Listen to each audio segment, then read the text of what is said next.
Koretz. And let's begin with item number 1.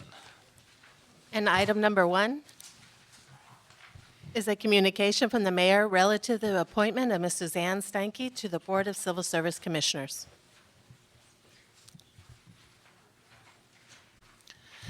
Hi. Hello. And if I could just ask that you tell us a little bit about yourself. And Okay, I'm Suzanne Steinke. I'm an attorney with Mitchell, Silberberg, and Knupp. I've practiced labor and employment law exclusively for the last 17 years. I was on the board for the Getty House, and I'm now off that board, and so have been interested in joining a commission in an area that I know at least something about.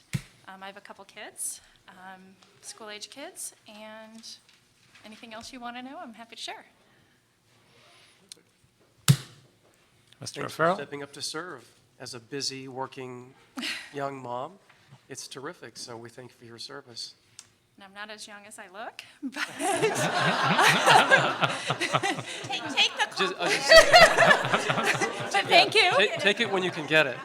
Thank you very much. And I was recently, for a very long time, on my kids' school board, so at a private school. And so since I'm now off that, I really wanted to give back to the community. So this fell in my lap, and I'm excited to do it.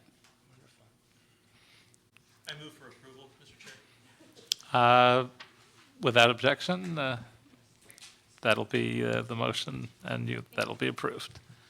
You had us at Thank you. hello. Thank you. Yeah, clap for her, come on, there you go. Our young commissioner. Item number 2. Item number 2 is a communication from the mayor relative to the appointment of Mr. David Zaff to the Board of Animal Services Commissioners. Good afternoon.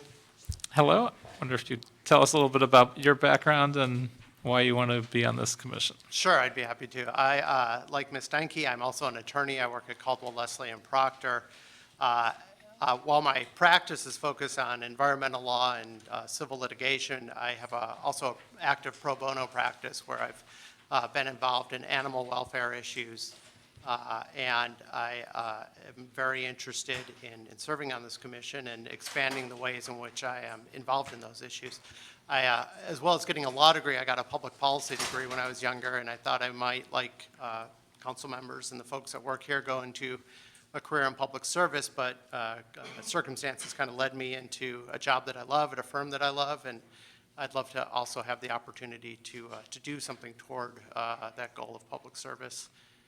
This is a great city.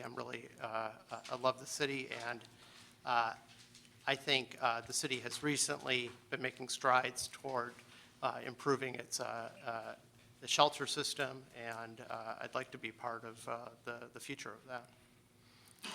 Want to tell us a little bit more about your activities relating to animal issues and also what you hope to do on the commission? I'd be happy to. So in my pro bono practice, I've worked on cases involving, one case that involved some chimpanzees that were rescued from a situation that wasn't great and were relocated to a sanctuary in Oregon, and the previous owners tried to take back the chimpanzees using property law rules in Texas, and I was able to, playing a supporting role, help the attorneys on that case kind of beat that back and keep the chimpanzees in their new home. Also worked on other animal welfare issues, including a couple of cases that went before the California Court of Appeal last year involving how the law treats and values animals that have been injured either intentionally or negligently, and the traditional rules, which grew out of our 19th century agricultural heritage, under those rules, if your animal companion or your cat or your dog's been injured, you would be able to recover just their quote-unquote market value. And we didn't think that that rule made sense in modern times, especially when most of us value our cats and dogs and other pets tremendously, but there's no real market for other people's, stray cats that they've adopted or 8-year-old dogs. And I worked with the Animal Legal Defense Fund, and we filed an amicus brief and the Court of Appeal reached, we think, the right decision and has modernized the rule that they use and allow people to recover their veterinary expenses when they need to take action to save their pets' lives as a result of someone else's actions. So second part of the question, any vision for what you hope to do on this commission? Yeah, I think we are moving toward a city where we're going to see fewer and fewer, I hope, animals put down in the shelter system and more adoptions coming out of the shelter system. There's great challenges to achieving that vision, but I think most, probably maybe everyone who's involved in these issues has the same vision. There's a lot of different ideas about how to get there, and I haven't been actively involved in these issues, which may be a drawback in some ways, but I think it allows me to bring a fresh perspective to the problems that we face to achieving that vision. And if I am confirmed, I'm going to actively and quickly move to educate myself and reach out and meet the people who are involved in these issues, including the great people who work for the city on these issues and the passionate volunteers who work in the shelters and other folks, and see what we can do collectively to drastically and substantially bringing down the number of animals that enter the shelter and have no hope of ever leaving it. So. Any other questions, comments? Just thank you for stepping up to serve, Mr. Zaffman. Just a quick question. What is it that made you first care about animal welfare? That's a great question. I'd have to go back probably to my childhood to That's fine. answer that. I mean, I've always, I guess, gravitated toward those who don't have a voice in the decisions and structures that end up dictating or governing their fate. And I think, I think we collectively have a deep ethical obligation to treat those who are in our care with compassion and consideration, and that I've just always felt that. And I have a couple of cats that my wife and I have that have joined us over the years who were outdoor cats that somehow found us, and we couldn't say no to them. And I think they are living sentient beings and deserve respect and care and consideration. And so I look at this as a way of contributing to their welfare and giving back. Thank you. Mr. Fuentes, any questions? Just curious, is David Willingham still at the firm? He is. Did he warn you about me? He didn't. Maybe he should have. He's a childhood friend of mine. Oh, great. Send him and Mike Proctor my best. I'm happy to move the approval. I appreciate that. I will do that. And that will also pass without objection. Thank you. Thank you. Item number 3. And that is a communication from the mayor relative to an exemption for one assistant general manager position for the Economic and Workforce Development Department. Is anyone here to make a presentation?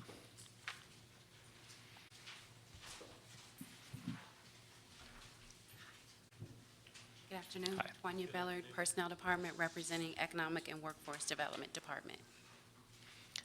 Yeah, my only question, it may not even be directly to the department. I know we have a cap of 150 exempt positions, and at one point we thought we were at 148, and I guess the personnel department has revised that down to 144. What was that based on, do you know? I can respond to that question. Thank you. The number was revised based upon, there was some positions that were approved for I believe it was planning, that they decided they were going to go with some civil service eligible list and go through that route instead of the exemptions. Also, we've had a resignation of one of the occupied positions. So that dropped the number back down to, I think we're at 143 plus one pending.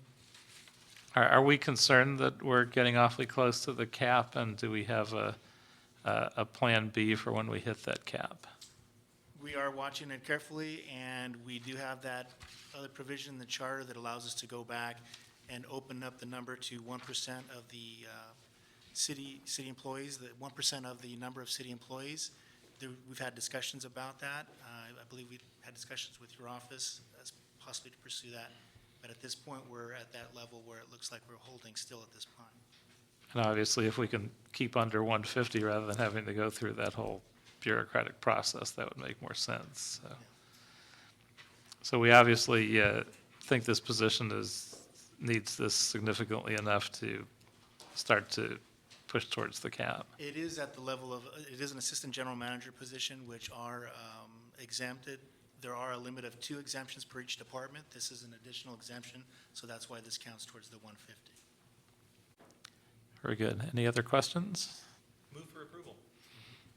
And that will pass without objection. Item number 4. And item number 4 are reports from the city clerk and from the city administrative officer in response to an adopted budget recommendation relative to the transfer of the Business Improvement District Support Program to the Economic and Workforce Development Department. Good afternoon, Holly Walcott, interim city clerk.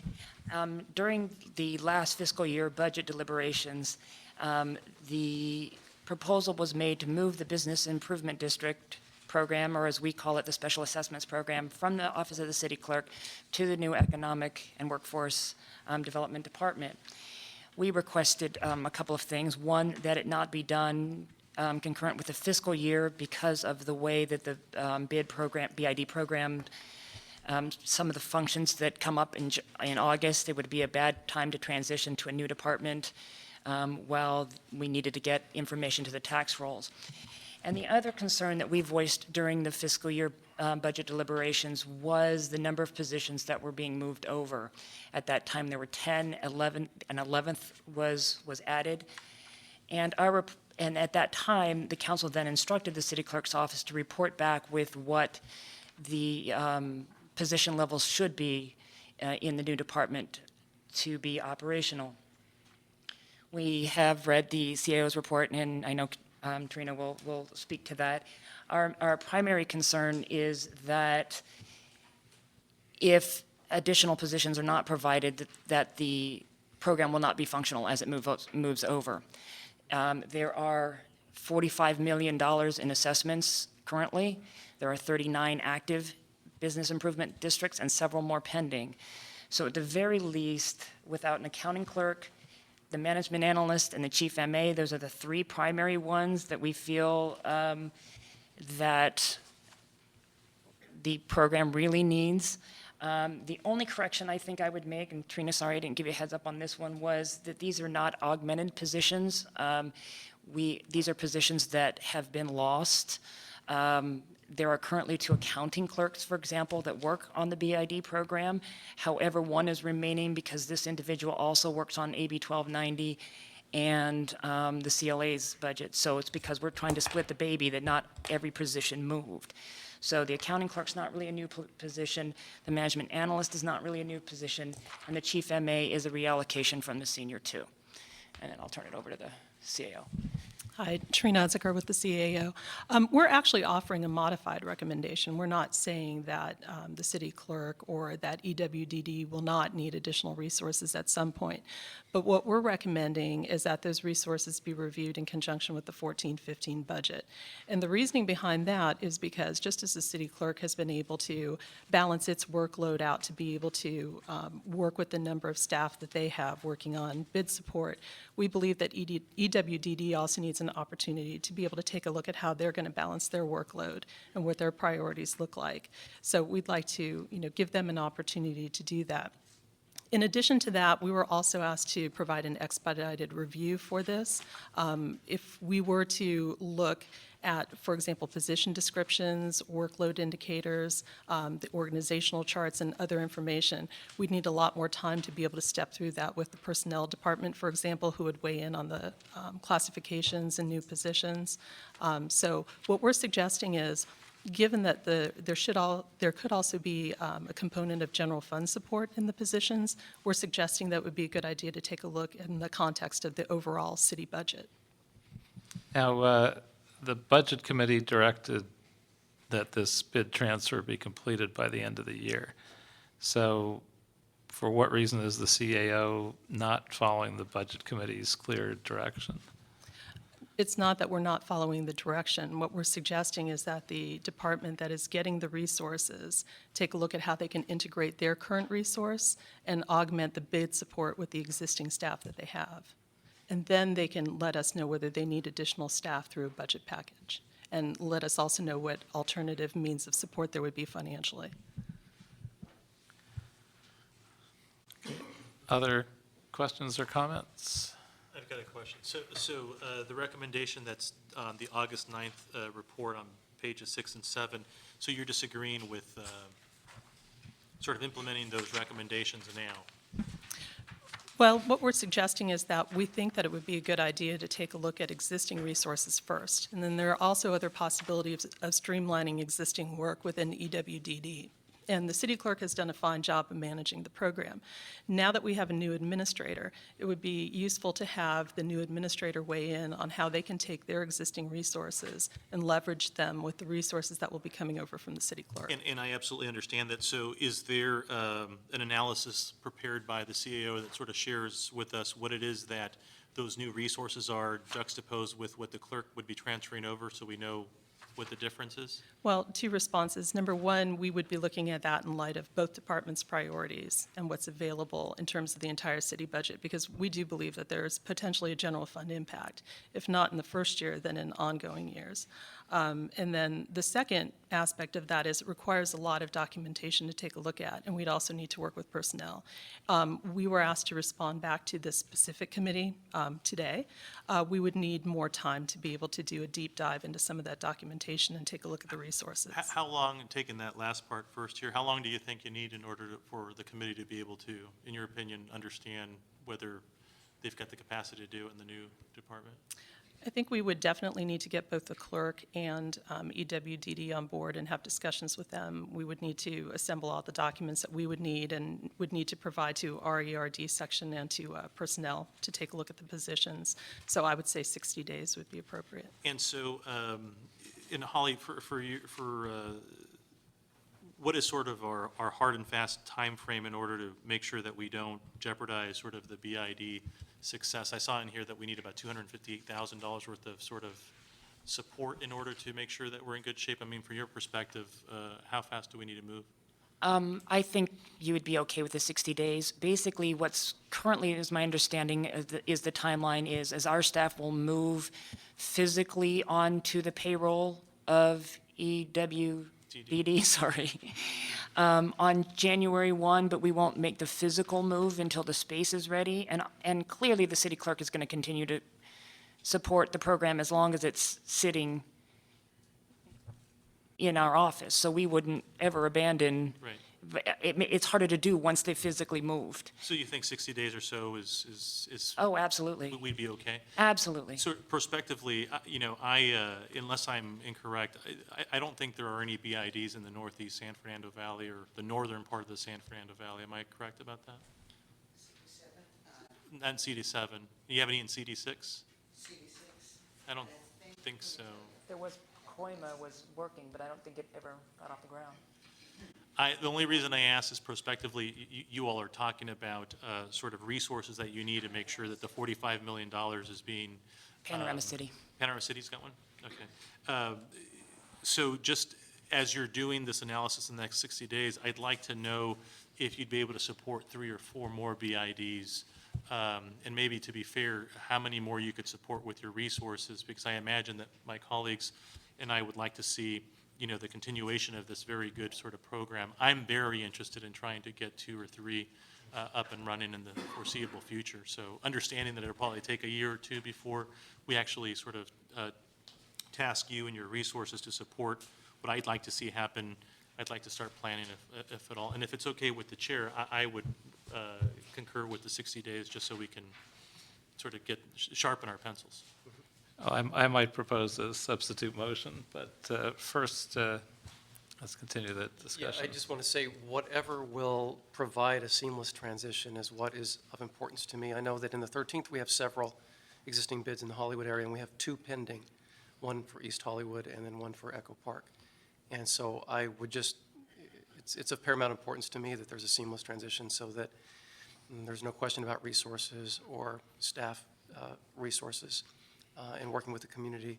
In fact, some of these are my priorities, and I agree with my colleague Felipe Fuentes, is that it's so many of our communities are starting to rely on bids just for overall improvement, quality of life, and to support our merchant areas. So I am not fully understanding the sense of urgency that we have here since I'm relatively new. I would much rather see this done right than fast. So I support this initiative, certainly, but just want to make sure that it's done seamlessly with however much time is required. Okay, we have 2 speakers from the public. Yejhig Kishishian, my apologies, sir. I know you, but my apologies for mangling your name. Good afternoon. Yara Kashishian with the Central City Association, and speaking here today on behalf of the Downtown Center bid, which consists of more than 2,200 parcels of land throughout the Central City area of downtown. Speaking on behalf of our property owners, we are here to ask that the committee adopt the recommendations by the city clerk's office. We believe staffing needs to remain the same as before, even under the newly formed Economic Workforce and Development Department, in order for bid services not to be detrimentally affected. That means that the city should ensure that the 3 regular authority positions be included in the new department to support bid programs. If we want current management practices to continue, we also need to upgrade the 2 existing management analyst positions. This is of critical importance if we are to achieve not only the bids program goals within the city's context of economic development priorities, but also in furthering downtown's own renaissance. Over the years, the Downtown Center bid has worked closely with the city and staff, and we look forward to continuing moving down that path in the near future. Thank you. Thank you. Gary Russell, and you're our last speaker. Good afternoon. Good afternoon. My name is Gary Russo. I'm the Executive Director of the Wilshire Center Business Improvement District.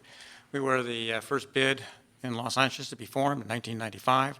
So we have a long history with bid and the bid management, and particularly working with the city clerk's office over those many, well, we're up to 18 years, give or take. They've done a fine job. It's been interesting trying to understand this change and how that means, and, hopefully, obviously, for the better. But obviously, the resources they need. The current staff, they've got to maintain. Right now, they have 2 bid analysis who manage the bids. They're currently 39, almost 40 bids. So each one is minimally managing 20 bids between, plus new ones coming on all the time, which means that the increase in income will continue to go over the years. So we want to increase even, so they're doing more work with the same amount of staff. So there's justification for additional staff as more bids come online. And I think one analyst is handling 6 new proposed bids. And they're a great tool. I have one of the largest experiences historically in doing the bids and how they affect our city. Without it, I think the city would be greatly different. Our particular community would be different from what it is now.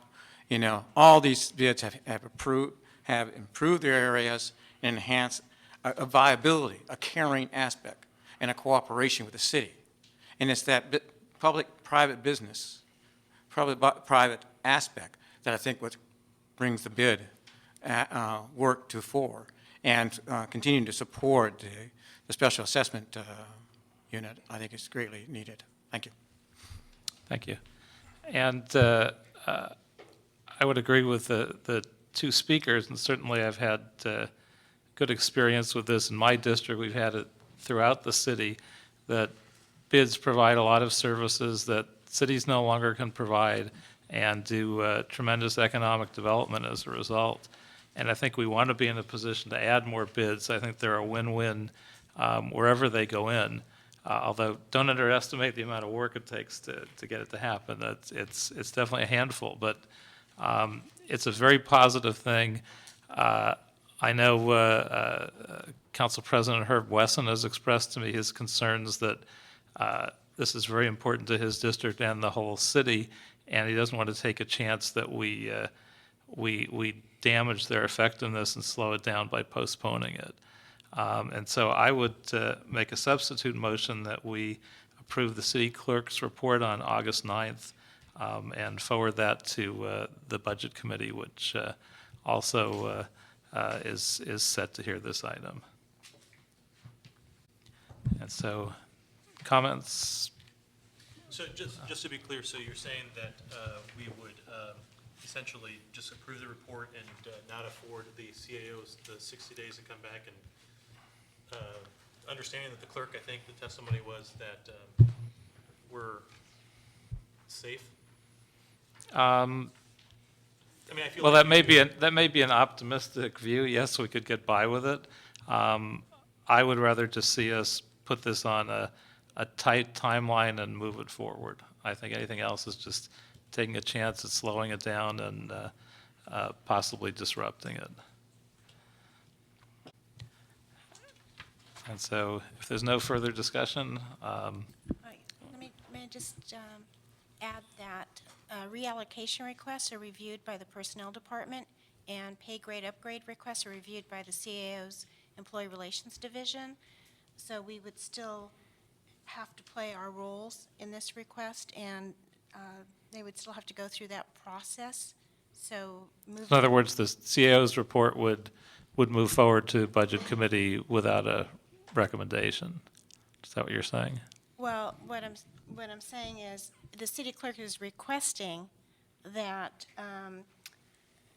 for example, the senior management analyst 2 position be reallocated to a chief management analyst. The entity that makes that determination is ultimately the Civil Service Commission, based on, and Raul can chime in here, but based on classifications review, that's the appropriate class title for that set of duties.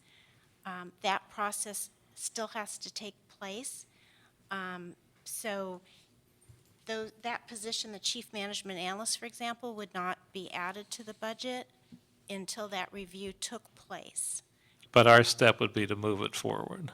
Right, it would move it forward, but it, But let me see if I can Right. paraphrase. So you're saying essentially what the CAO is requesting the additional time to do that review, they're going to have to do it irrespective of whether we give them 60 days or just approve the item. They're going to have to do a portion of that review to make sure that it conforms with everything that they need to. exactly. So Which also involves Personnel Department, not just CAO. CAOs. So they're going to have to essentially do the analysis that they're asking the time to do. The question becomes, should they just do all of it or just that portion of it, I think, is before us. Right, Because because, the time's going to be taken no matter what our action is. right, and as I understood Trina's presentation, the additional time would also afford other analysis, not just the detail of, is this the right classification and pay grade, but take more into account based on feedback from EW, I'm going to do it now, EWDD and city clerk, so. So I guess my question for the CAO would be, understanding that they've got to do that analysis irrespective of our action, how much more time do you need to sort of do all that you want to? Can you, they're going to do it anyhow. Exactly, and Raul can comment better on the classification process, the timeline there, because the Civil Service Commission meets, what, once a month? Twice a month. And these things that, this is something that can go on concurrently while other reviews are being done. It doesn't have to happen. So do you see any reason why we'd need a number like 60 days or whether we could push this forward in a more quick timeline? From the Civil Service Commission perspective, from our review of the positions, we can, probably in 30 days, with the next commission meeting and the review, working with the department for them to provide us the information, we can move. So I would suggest if they can, if you're going to do, it's going to take 30 days no matter what our action is, can the CAO do what they need to sort of complete their full analysis in 30 days, since that's what it's going to take us anyhow? If I'm understanding what everybody's doing. Right. Now, is the idea that from 30 days from receipt of the documents, that personnel would be able to process, present to Civil Service Commission, and get all the information that you need to make the determination? If we could have the position description, we could take this on. Right, and so what I would assume is that in addition to the position descriptions, there need to be organizational charts. We need to take a look at the relationship. For example, Carolyn brought up the chief. At this time, my understanding is that the chief is responsible for more than just bid support, so we'd need to take a look at what the responsibility looks like in EWDD. So those types of documents need to be drawn up in addition to this information, so it might be a good idea to stick with the 60 days, because I think that's a realistic time frame in terms of how quickly all that information can come together. I'm sorry, Mr. Chair, I have another idea. Sure. Let's see if we can figure out something that works. Well, only because I will ultimately defer to the chair, so you know that, Mr. Koretz. But only because I don't want to lose sight of the extra sort of that you're talking about. I think it's really significant given my interest in wanting to see more BIDs be successful. And so your sharpening of the pencil to understand, what the capacity is truly in EWDD is really important to me. So my suggestion would be, if it's acceptable to the chair, is to say, proceed with this report dated August 9, 2013, and have the CAO come back with a report on the difference between what is going to be processed by personnel and the additional information that you say needs to be done. Maybe that's a way to split the baby here, and maybe we can do it within 45 days instead of 60. That sounds a little better. And let me add, Let me say my main concern is the CAO's concern that this could have an impact on the general fund. I don't know that the Budget Committee was necessarily terrified of that prospect. I think it's generally something that I believe will have a net positive effect on the budget. So just speaking as one Budget Committee member, I wouldn't necessarily be looking to slow the process based on that particular concern. if I could just suggest some language that you might want to add to the motion, which Sure. could say, subject to classification review by the Personnel Department and pay grade review by the CAO's office. That's fine. That sounds perfect. So if you got all that? If not, I'll help her. If it's acceptable to the chair, I would make that motion. And if there are no objections, it will pass in that form. Thank you. Thank you. Thank you. Item number 5. Item number 5 is a city attorney report and a resolution relative to the adoption of a Hipaa policy for the city and modification of the designation of healthcare components for the city of Los Angeles. Good afternoon. I'm Judith Thompson. I'm a deputy city attorney with the Labor Relations, Labor Relations Division of our office, and I'm also a HIPAA specialist for our office. I'm here to request your recommendation, your favorable recommendation on the resolution that is attached to my report that basically asks to do two things. First is to modify the existing designations that we did 3 years ago in 2010 for the healthcare components portions of the city to comply with the HIPAA law. What we're asking to do is to add the controller's office, and not the entire office, but just the financial operations and auditing divisions, because of their activities that impact the HIPAA law. They have to audit contracts, business associate agreements that involve the exchange of protected health information, or PHI. They also need to come in contact with and view PHI, which is the protected component under the HIPAA law.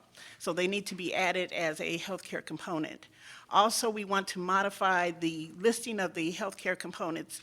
In 2010, we had the fire department first, and then we had the billing section of the fire department. That's redundant. We want to just have the LAFD listed as the first healthcare component. The second thing we want to do is request the adoption of what is now a draft Hipaa policy as the official Hipaa Policy for the City of Los Angeles. It is comprised basically in a notebook of 56 individual policies that all cross-reference the extensive HIPAA regulations. Those regulations were just finalized January of this year, and final compliance is September 23rd of this year. So we are, trying to get those adopted by the council as the official HIPAA policies prior to the compliance date, September 23rd, 2013. I have one question.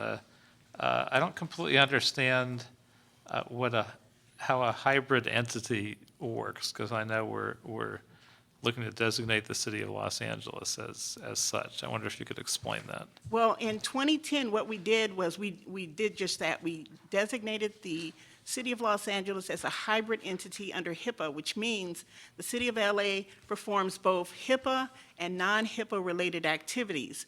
HIPAA-related activities meaning the treatment, like as a healthcare provider, or operations of a healthcare provider, including billing, and our fire department in their ambulance service is a healthcare provider. The fire department also bills for the ambulance service, so that comes under the operational portion. And various other portions of the city do things that clearly fall right under the HIPAA law. But the advantage of designating the city as a hybrid entity means that the entire city doesn't have to worry about complying with these extensive regulations. If we're ever audited by the federal government, it's the Department of Health and Human Services, Office of Civil Rights, which is the enforcement arm for HIPAA. They would just audit our healthcare components, the portions of the city that we've designated as doing activities that fall under HIPAA. So street services wouldn't be a HIPAA-related Correct. department, as an example. Correct. Okay. Other questions, comments? If not, this will pass unanimously without objection. Thank you. Item number 6. Item 6 is a report from the Department of Animal Services in response to an adopted budget recommendation relative to instructing the department to report on how the public-private partnership is working out with Best Friends at the Northeast Valley Animal Shelter. And as I understand that the report back covers items 6 and 7. That's correct. So why don't we do those two items together? Thank you. You want to read 7 as well? Thank you. And item 7 is also that same report relative to instructing the department to report on the progress of achieving a no-kill city. Right. I'm Brenda Barnett. I'm General Manager for Animal Services. And we are pleased to be able to present this report. At the time we wrote it, we had a month, I think, left on the fiscal year, so I will also update you. And this was to talk about Best Friends and also our efforts to move the city to no-kill. And we're heartened. This year there were 4,200 fewer dogs and cats killed in animal services shelters than were killed in the previous year in 2011. That's the lowest number of deaths since 2007. So, our goal was 3,000 a year. We felt that if we reduced the deaths in the shelters by 3,000 a year, that by 2017 we would be at basically no kill or 85 to 90% live save rate. So we were very pleased with that.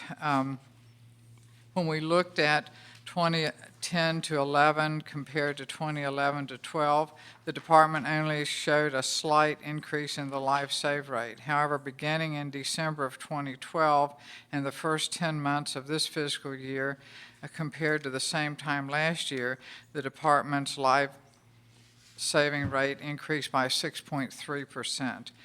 So we went from 58.8% to 65.1%. And we actually gave you a chart of the figures showing the dogs and cats, the impounds.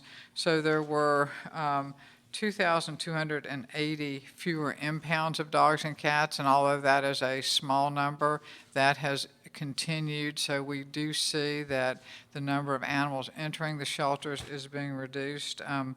We believe that that's because of more effort for public education and more activity in spay neuter. And of course, you can see the shelter deaths are down. We think that some of the success, a lot of the success, is due to the strategic partnership with Best Friends Animal Society and the No Kill LA Coalition.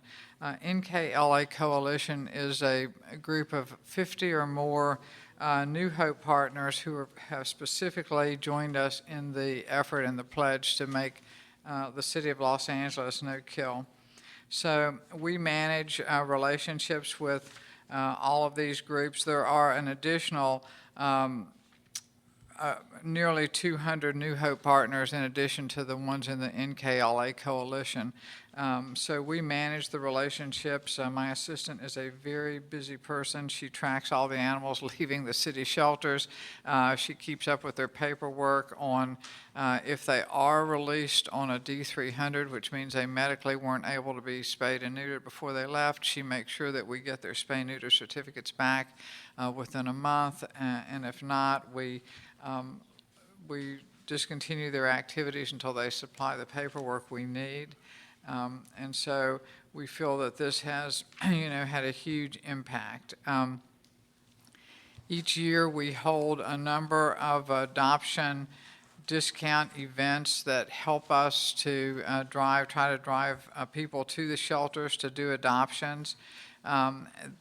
Some of those events are approved in the city budget as part of the budget cycle each year.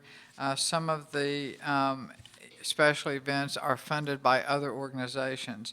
For example, we work closely with the Pet Care Foundation to hold adoption events. And the Pet Care Foundation is located in Beverly Hills, and as you probably know, we have the contract for Beverly Hills, so they're very interested in partnering with us. And they did My Buddies in September, for which increased our adoptions by 28, and they donated $1,169 to us as a part of that. In October, they did one called The Fur is Flying for 3,600 adoptions and $1,150 in donations. In November, they did Basic Blacks with 78 adoptions and $2,325 in donations. December, they did Whisker Wonderland, when that was 204 adoptions with 5,100 in donations. My Furry Valentine in February, I won't read each one. Springham was the spring one, and then they did Catapalooza in June. And Pet Care Foundation does these every year with us. This is in addition to some of the things that we do that you allow us to do through the city budget, where we can have discounts for around most of the holidays. But that's all part of the budget process. We were also selected to be part of a group from the ASPCA named in the Carol Petrie Grant Project, and they paid $50 for each dog adopted above the prior year's totals in 4 categories: rescue adoptions, foster adoptions, and adoptions through another agency, and off-site or mobile outreach adoptions. And the department started that in September, and the grant ended in May, and the participation resulted in 1,866 more dogs placed in the previous year and $93,300 in grant funds received. The department also partnered with a nonprofit that operates a dog-cat adoption center in the West Side Pavilion. They have a little storefront in the shopping center, and they take dogs and cats from our West Side Pavilion. They're there for day only. They go in the morning, and if they're not adopted, they come back in the afternoon. It gives us an opportunity to showcase some of our great shelter pets in a storefront in a very busy shopping mall. So we're ahead of schedule at this point, we believe. So if I focus specifically on what Best Friends has done during the time period that was covered in this report, the contract was executed in January of 2020 2012. And Best Friends is investing approximately $4 million a year through 2017 to end the needless killing of shelter animals. The shelter invested $2.4 million to operate as a pet adoption center and a spay-neuter center, or that would have been our budget, would have been $2.3 million, and they've spent about the same. And their budget is expected to be about the same for 2013-14. In 2012, Best Friends pulled 3,115 dogs and cats from LA City shelters, and they're on track to pull 3,800 in 2013. In addition, they've created a neonatal nursery to try to save 1,800 kittens, and at the point of this, which was before 2013, well, it was in the very beginning, before kitten season, they had pulled 100. They pay adoption subsidies to our New Hope partners, which means they try to help these small nonprofits to be able to help us more. During this period of time, in their first year, they paid out $243,000 to some of the small rescues who help us. And the way that works is every NKLA member, No Kill Coalition member, must also be a New Hope partner. And that way we can track what they have pulled based on what they have pulled previous years. And then they get a $150 subsidy for every adoption of a city shelter dog or cat above the number of adoptions that they did in the previous year. So if they placed 10 in 2011 and 15 in 2012, they got $750 for the 5 over in subsidies. And so with the help of Best Friends, the NKLA partners placed over 1,600 more LA shelter dogs and cats than they did in 2011. Now, overall, this was for a group of about 50 people, 50 groups, New Hope partners who are part of the NKLA. If you look at overall at the whole 220 New Hope partners, their actual numbers are down. So it just shows that the subsidies have made a huge difference. Best Friends also targeted spay-neuter grants. They targeted $490,000 for 7,000 spay-neuters. And they also are planning to do the same for 2013. And I think what they're doing is they're targeting low-income residents and targeted zip codes. And I believe that anybody who's up in their jurisdiction who wants to get their dog or cat spayed can get it done for free. So the grant started in 2012, and by the time of this report, they had done 4,400 procedures. And as I said, they were going to do the same amount next year in the 490,000. They have also given out grants to some of the small groups for full-time and part-time positions to help the small nonprofits increase their ability to deliver spay-neuter services or to help them just be better organized to hire staff. They have given their full-time positions are at $35,000 or $20,000 for part-time positions. So the total spay-neuters accomplished 11,000. And that's with what they did themselves and what they subsidized through other groups. They sponsored grants through NKLA, Free Fix LA program, and I think there were 4,000 community cats in Pacoima.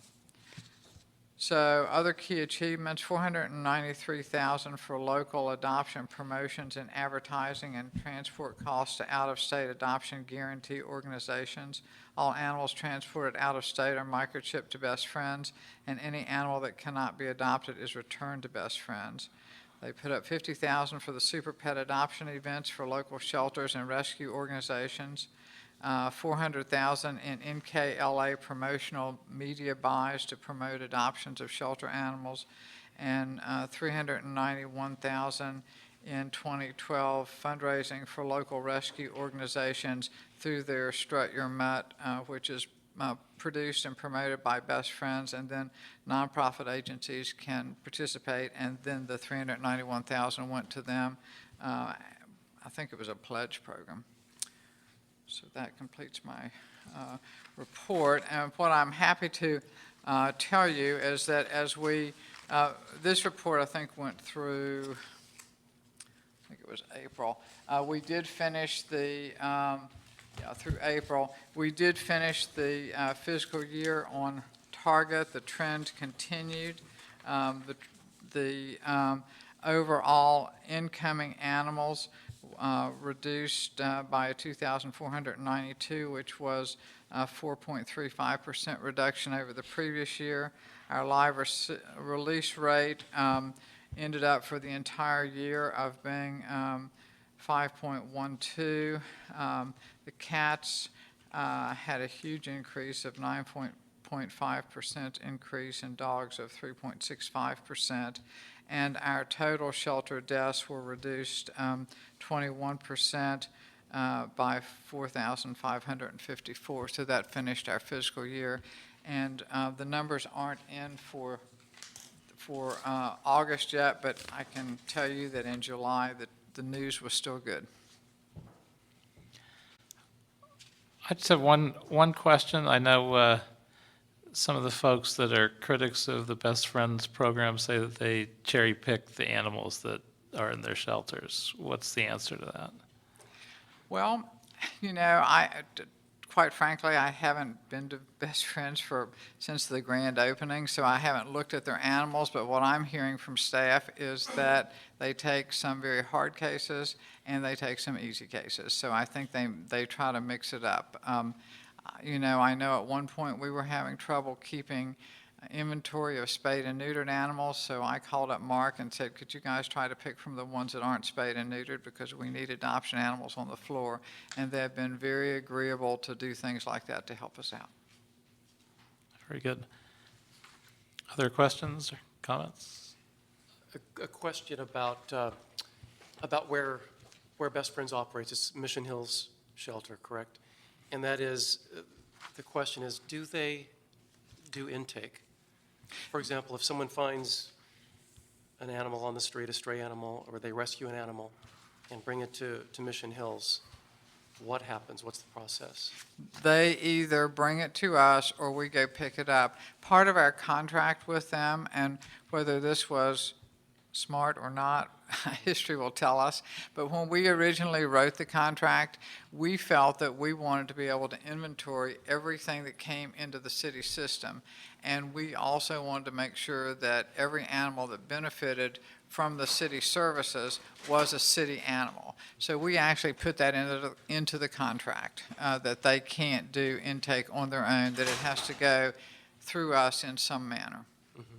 So, in other words, if I rescued an animal and brought it to Mission Hills, would I be told to take it to another shelter, or would staff there do intake and processing? They would not do intake and processing. If you said, well, I can't do it, I'm done with this one, they would hold it, and they would either bring it to us or they would have us come and get it. Mm-hmm. Yeah, that's just right in the contract. Mm-hmm. I would suggest, because I think your report is wonderful, and saving animals is what we're all about, and reducing, getting to no kill eventually. But I would suggest that, and I think this is kind of the way of the future, partnering with these wonderful nonprofits, that moving forward with contracts similar to this, or even the renewal of this, is that we allow intake on site. Because I know I rescue animals myself, and I'm North Central Animal Shelter. Right. I can't imagine going there and being told I would have to drive to South LA to process this animal that I rescued.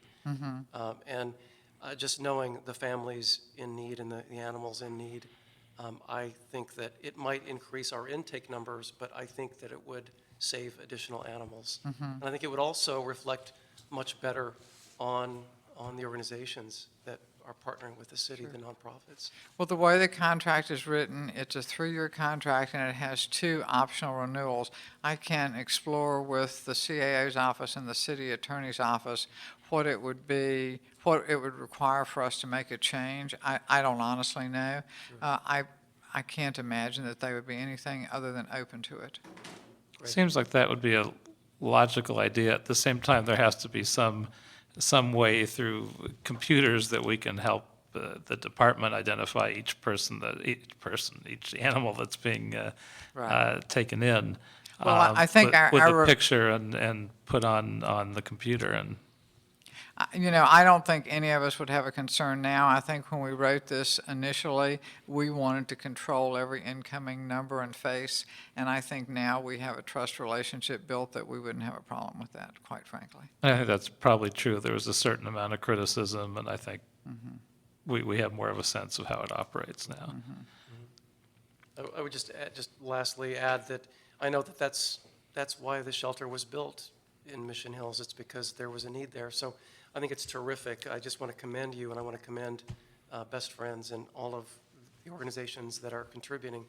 But just to say that I think it'll serve the public in a greater capacity, just to fulfill the spirit and intent of the facility, to add that component back. I'll be glad to look into that and to report back. Wonderful, thank you. Yeah, I don't think we need a formal motion on it, Right. but I think that's a clear sense of the committee, and I'm sure the council would agree that Sure.